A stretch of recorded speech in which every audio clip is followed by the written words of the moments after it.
라는 말씀의 제목으로 함께 은혜 받기를 원합니다. 세상을 살아가다 보면 우리가 얻게 되는 한 가지가 있습니다. 그것이 바로 익숙함입니다. 어떤 일을 하든지 우리가 운전을 배우든지 기계를 만지든지 악기를 배우든지 우리는 그것을 오랫동안 만지게 되면 또 오랫동안 우리가 그 일을 수행하다 보면 우리가 얻게 되는 것이 익숙함입니다. 이 익숙함은 우리에게 참 편안함을 가져다 줍니다. 운전도 맨 처음에 할 때는 거리에 감이 없어서 앞에 차가 달 것만 같고 후진은 어떻게 해야 될지 전혀 모르다가도 어느 순간 우리의 익숙함으로 말미암아 운전이 편해질 때가 있습니다. 악기를 다루는 것도 마찬가지고 우리가 집에서 칼을 다루거나 또 식사를 준비하기 위해서 이런저런 식기구들을 만질 때도 이 익숙함은 우리에게 참 편리함을 가져다 줍니다. 일을 할 때도 마찬가지이죠. 혹시 이 중에서 기계를 만지시는 우리 성도들이 있으실진 모르겠지만 기계나 손의 익숙함으로 말미암아 그 일의 수월함이 훨씬 능률이 오르는 것을 우리가 많이 볼 수 있습니다. 그러나 이 익숙함이 신앙에서는 참 위험한 것입니다.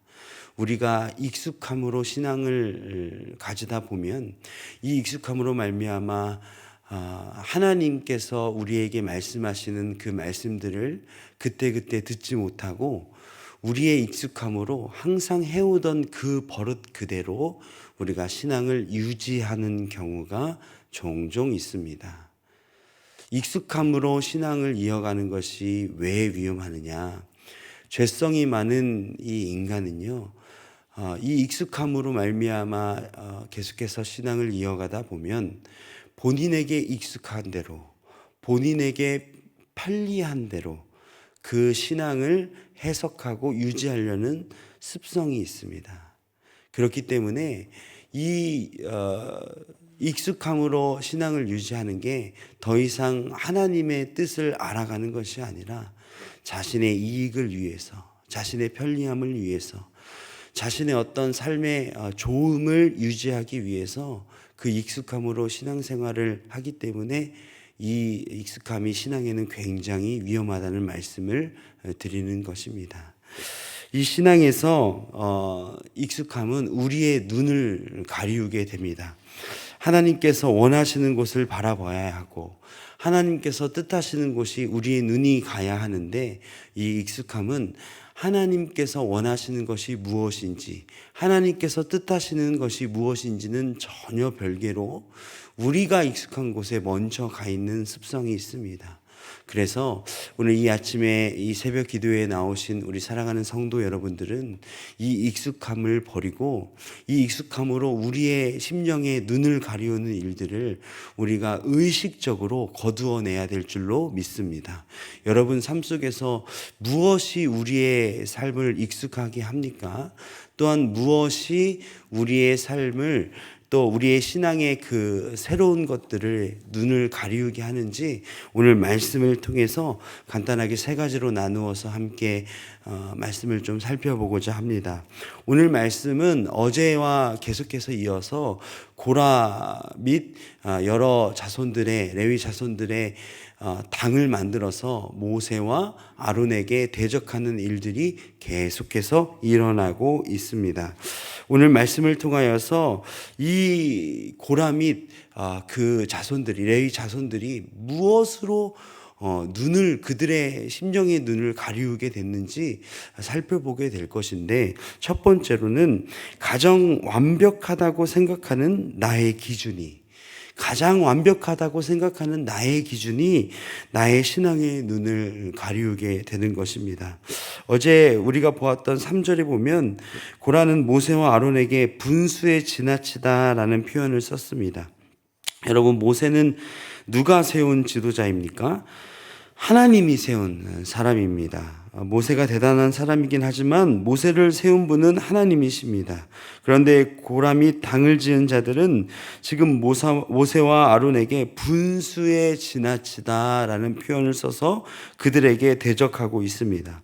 너의 수준보다 더 큰 일을 하고 있다라고 이야기하고 있는 것입니다. 레위인이었던 고라가 봤을 때 모세는 자신의 수준에 좀 못 미쳤을 수도 있다고 생각이 되어집니다. 여러분, 그런데 그렇지 않습니다. 내 기준이 내가 바라보는 그의 모습이 다가 아닙니다. 여러분, 우리가 교회에서 일을 할 때, 어떤 사역을 할 때 어떤 사람만 바라보면, 어떤 목회자 그 자신만 바라보면, 어떤 교사 그 사람만 바라보면 우리의 기준에, 우리의 수준에 못 미칠 수 있습니다. 여러분, 그러나 신앙인은 우리의 기준으로 그 사람을 바라봤을 때 우리의 신앙의 눈을 가리우는 행위가 되는 것입니다. 우리는 그 너머에 있는 그 사람을 통하여서 일하시는 하나님을 바라보아야 될 줄로 믿으시길 바랍니다.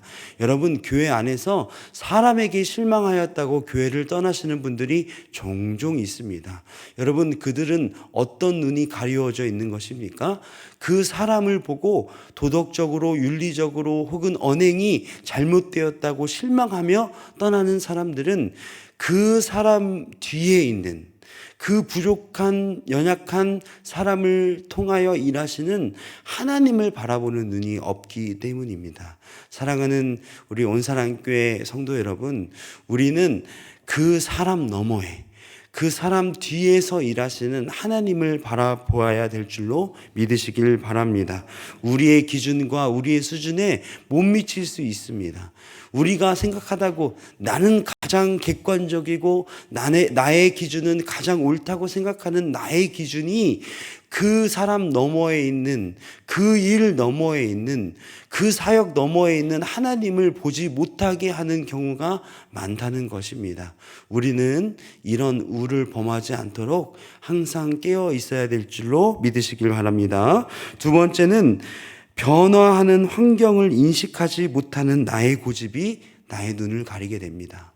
변화하는 환경을 인식하지 못하는 나의 고집이 나의 눈을 가리우게 됩니다.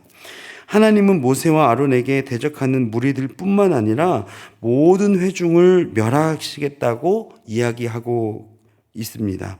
하지만 모세와 아론이 엎드려 그 회중을 건지시고 고라와 다단과 아비람의 장막에 선 사람들에게 떠나라고 말씀하십니다.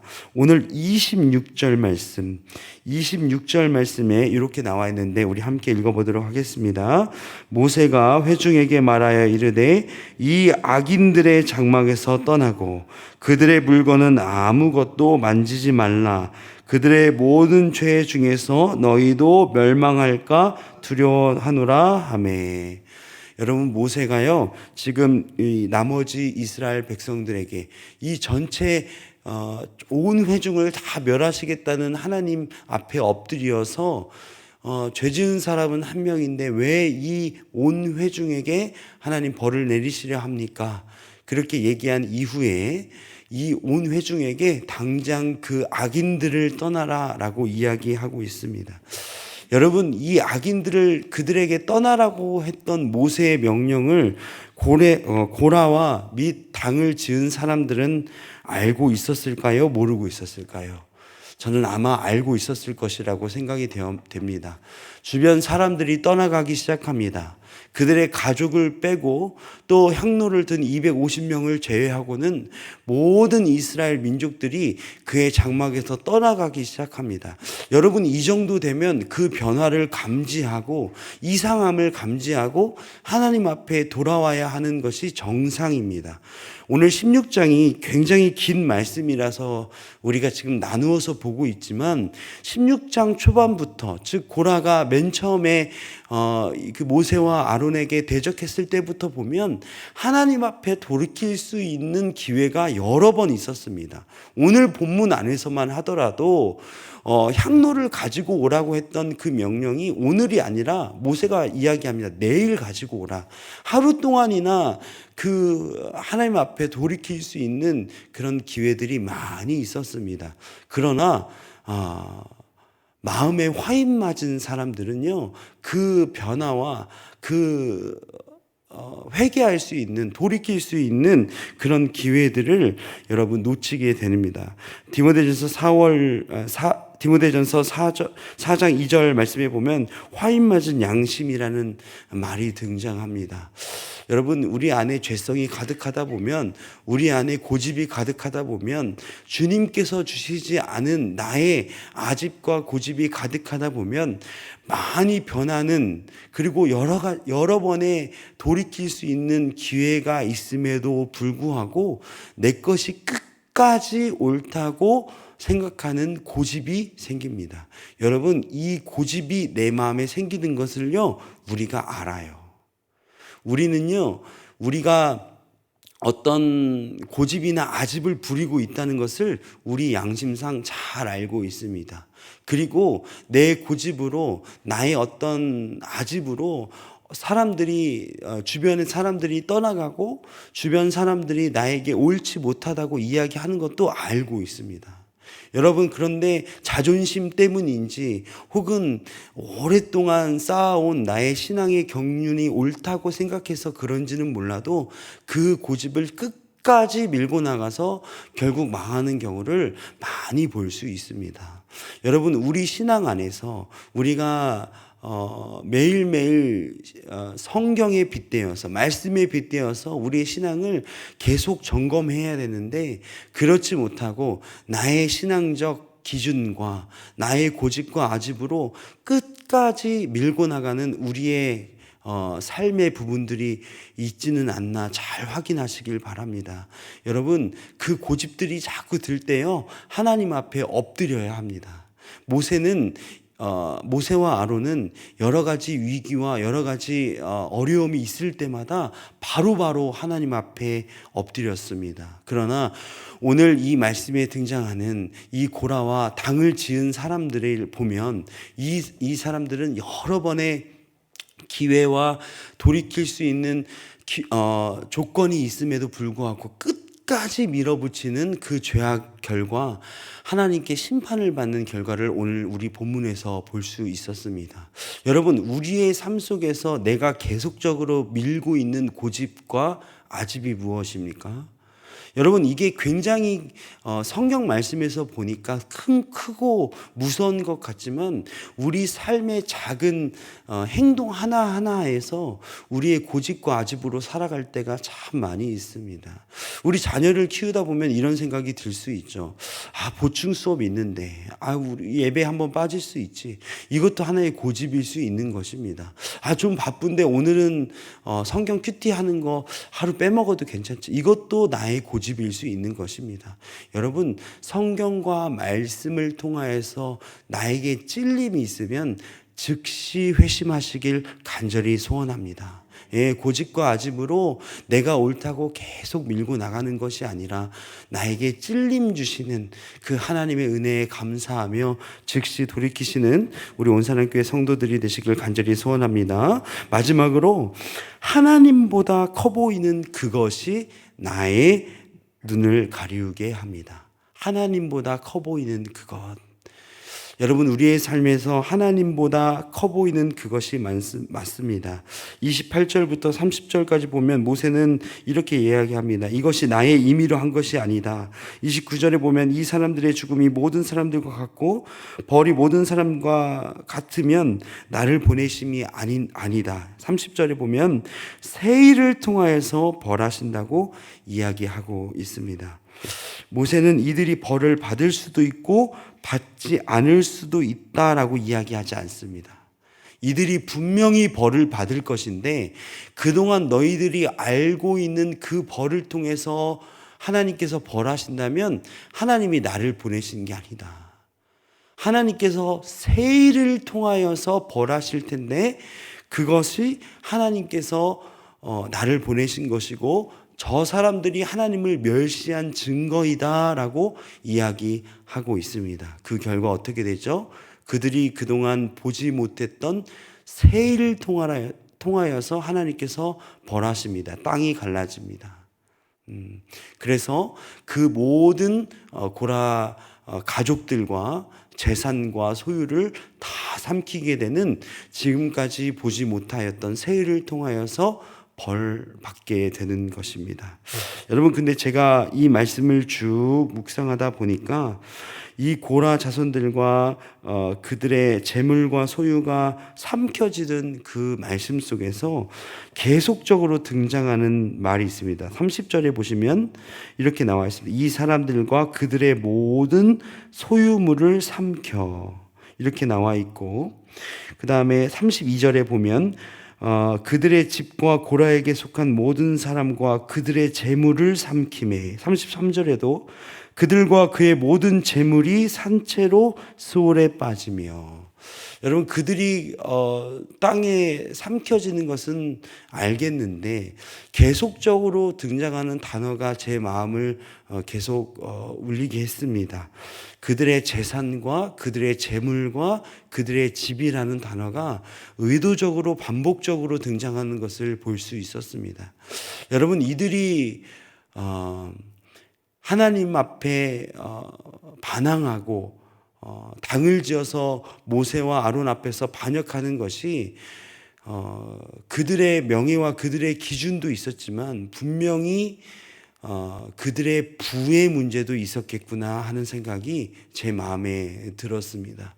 여러분, 우리의 삶 속에서 하나님보다 더 커 보이는 그것, 현실 속에서 내가 당장 만질 수 있는 그것이 우리의 눈을 가리웁니다. 그래서 하나님의 사람들에게, 하나님의 사역에, 하나님의 일들에 우리가 반역하게 되고, 그것을 해도 내 양심에, 내 마음에 전혀 거리낌이 없게 만드는 것이 바로 이런 것들입니다. 말씀을 정리하겠습니다. 오늘 이 아침에 짧게 세 가지로 우리의 눈을 가리우는 것에 대해서 함께 살펴보았습니다. 우리의 눈을 가리우는 그 세 가지를 이 아침에 살펴보았는데, 가장 완벽하다고 생각하는 나의 기준이, 또 변화하는 환경을 인식하지 못하는 나의 고집이, 또한 하나님보다 커 보이는 그 무엇이 우리의 신앙의 눈을 가리우게 하는 것입니다.